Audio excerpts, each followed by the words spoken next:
முதல்வர் உங்ககிட்ட பேசினாரா தொலைபேசியில? ஆமாங்க, என்ன சொன்னார்? பேசினாருங்க ஐயா. உங்களுக்கு எல்லாம் நல்லது நான் செஞ்சு தரேன், உங்க பிள்ளைய எப்படி சித்திரவதை பண்ணாங்களோ அந்த மாதிரி நான் பண்ணி கேட்டுறேன் அப்படின்னு சொல்லியிருக்கிறாருங்க ஐயா. வேற என்ன சொன்னாரு? இந்த மாதிரி அதெல்லாம் சொன்னாரு. என்ன உங்களுக்கு என்ன வீடு இருக்குதா என்ன இருக்குதுன்னு கேட்டாருங்க ஐயா. எல்லாம் இல்லைன்னு சொன்னங்க ஐயா. செஞ்சு தரேன்னு சொல்லியிருக்கிறாரு. நீங்கள் அழுக வேண்டாங்க, நீங்கள் நான் இருக்கிறேன், அதுக்கு தான் நான் வந்திருக்கிறேன் அப்படின்னாருங்க ஐயா.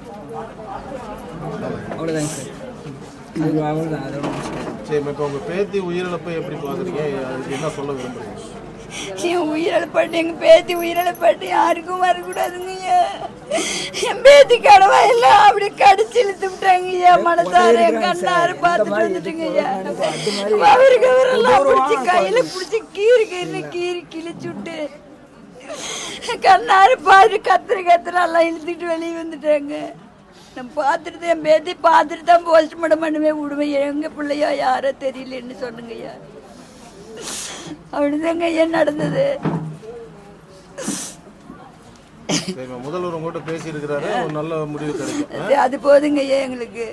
சரி, முதல்வர் உங்ககிட்ட பேசினாரா தொலைபேசியில? ஆமாங்க, என்ன சொன்னார்? பேசினாருங்க ஐயா. உங்களுக்கு எல்லாம் நல்லது நான் செஞ்சு தரேன், உங்க பிள்ளைய எப்படி சித்திரவதை பண்ணாங்களோ அந்த மாதிரி நான் பண்ணி கேட்டுறேன் அப்படின்னு சொல்லியிருக்கிறாருங்க ஐயா. வேற என்ன சொன்னாரு? இந்த மாதிரி அதெல்லாம் சொன்னாரு. என்ன உங்களுக்கு என்ன வீடு இருக்குதா என்ன இருக்குதுன்னு கேட்டாருங்க ஐயா. எல்லாம் இல்லைன்னு சொன்னங்க ஐயா. செஞ்சு தரேன்னு சொல்லியிருக்கிறாரு. நீங்கள் அழுக வேண்டாங்க, நீங்கள் நான் இருக்கிறேன், அதுக்கு தான் நான் வந்திருக்கிறேன் அப்படின்னாருங்க ஐயா. அவ்வளோதாங்க சார். அவ்வளோதான். அதோட சரி, இப்போ உங்கள் பேத்தி உயிரிழப்பை எப்படி பார்க்குறீங்க? அதுக்கு என்ன சொல்ல விரும்புறீங்க? என் உயிரிழப்பாட்டு எங்கள் பேத்தி உயிரிழப்பாட்டு யாருக்கும் வரக்கூடாதுங்க ஐயா. என் பேத்தி கடவா எல்லாம் அப்படி கடிச்சு இழுத்து விட்டாங்க ஐயா. மனசார கண்ணாரு பார்த்துட்டு வந்துட்டுங்க ஐயா. அவருக்கு அவரெல்லாம் பிடிச்சி கையில பிடிச்சி கீறி கிழிச்சு விட்டு கண்ணாரு பாரு கத்துற எல்லாம் இழுத்துட்டு வெளியே வந்துட்டாங்க. நான் பார்த்துட்டு என் பேத்தி பார்த்துட்டு தான் போஸ்ட்மார்ட்டம் பண்ணுவேன்.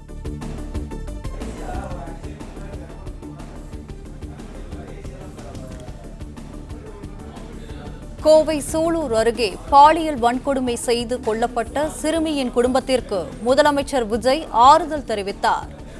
கொலை செய்யப்பட்ட 10 வயது சிறுமியின் குடும்பத்தினரிடம் தொலைபேசியில் தொடர்பு கொண்டு முதலமைச்சர் விஜய் ஆறுதல் கூறினார். இது தொடர்பாக கூடுதல் விவரங்களுடன் இணைகிறார் எமது செய்தியாளர் பாண்டியராஜன். வணக்கம், விவரங்களை பதிவு செய்யலாம். கோவையில் 10 வயது சிறுமி பாலியல் வன்கொடுமை செய்யப்பட்டு கொலை செய்யப்பட்ட வழக்கில் 2 குற்றவாளிகள் கைது செய்யப்பட்டிருக்கின்றனர். மேலும் அந்த சிறுமியினுடைய உடல் அவருடைய சொந்த ஊராக இருக்கக்கூடிய சேலம் மாவட்டத்திற்குரிய மேட்டூரில் நேற்று தகனம் செய்யப்பட்டிருந்தது. இந்நிலையில் தமிழக அமைச்சர்கள் பார்த்திபன் மற்றும் சம்பத் ஆகியோர் நேரடியாக அந்த குடும்பத்தினருடைய வீட்டுக்கு சென்று அவர்களுக்கு ஆறுதல் தெரிவித்திருந்தனர். அப்போது தமிழ்நாடு முதலமைச்சர் விஜய் அவர்கள் நேரடியாக அந்த சிறுமியினுடைய பெற்றோர்களுக்கு தொலைபேசி வாயிலாக பேசியிருக்கிறார். அவர்களுக்கு ஆறுதல் தெரிவித்திருக்கிறார். குற்றவாளிகளுக்கு கடுமையான தண்டனை பெற்றுத்தரும் சட்டத்தின் அடிப்படையில் அவர்களுக்கான தண்டனை என்பது உறுதி செய்யப்படும் என்கின்ற வகையிலே முதலமைச்சர் விஜய் அவர்கள் அந்த தொலைபேசியில் அவர்களிடம் பேசியிருக்கிறார். மேலும் நேற்று தமிழ்நாடு முதலமைச்சர் விஜய் அவர்கள் அவருடைய பதிவு ஒன்றை வெளியிட்டிருந்தார். மேலும் காவல்துறையினருக்கு பல்வேறு உத்தரவுகள் பிறப்பிக்கப்பட்டிருப்பதையும் அவர் சுட்டிக்காட்டியிருந்தார். குறிப்பாக இந்த மிக துயரத்தில் அந்த குடும்பத்தினருடன் தானும் பங்கு கொள்வதாகவும் அவர் தெரிவித்திருந்தார். அதன் பிறகு இது போன்ற அராஜகமான சூழல்களுக்கு தமிழகத்தில் இடமில்லை, சட்டத்தின்படி கடுமையான நடவடிக்கைகள் எடுக்கப்படும் என்கின்ற வகையிலும் தமிழ்நாடு முதலமைச்சர் விஜய் அவர்கள் நேற்று தெரிவித்திருந்தார். குறிப்பாக தமிழகத்தை பொறுத்த வரைக்கும் மன்னிக்க முடியாத குற்றங்கள், சிறுமிகளுக்கு எதிரான, அதாவது குழந்தைகளுக்கு எதிரான குற்றங்கள் என்பது மன்னிக்க முடியாத குற்றங்கள், அதற்கு கடுமையான தண்டனைகள் விரைவாக பெற்றுத் தருவதற்கான அனைத்து நடவடிக்கைகளும் எடுக்கப்படும் என்கின்ற வகையை தெரிவித்திருந்தார். மேலும் இந்த மாணவி சிறுமியினுடைய வழக்கை பொறுத்த வரைக்கும் உடனடியாக குற்றப்பத்திரிகை தாக்கல் செய்து அவர்களுக்கான அந்த தண்டனை என்பது விரைந்து பெற்றுக் கொடுப்பதற்கான அனைத்து பணிகளையும் காவல்துறையினர் மேற்கொண்டு வருவதை உறுதி செய்திருப்பதாகவும் தமிழ்நாடு முதலமைச்சர் விஜய் அவர்கள் நேற்று தெரிவித்திருந்தார். இந்நிலையில்தான் அவருடைய உடல் நேற்று அவருடைய குடும்பத்தினர் ஒப்படைக்கப்பட்டது. சேலம் மாவட்டத்தில் இருக்கக்கூடிய மேட்டூர் பகுதியில அந்த சிறுமியினுடைய உடல் தகனம் செய்யப்பட்டது. அந்த சிறுமியினுடைய இல்லத்திற்கு அமைச்சர்கள் தமிழன் பார்த்திபன் மற்றும் சம்பத் ஆகியோர் சென்றிருந்தனர். அவர்கள் சென்று அங்கே அவர்களுக்கு ஆறுதல் தெரிவித்திருக்கக்கூடிய அந்த நேரத்தில் தான் தமிழ்நாடு முதலமைச்சர் அவருடைய பெற்றோர்களிடம் தொலைபேசி வாயிலாக பேசியிருக்கிறார்.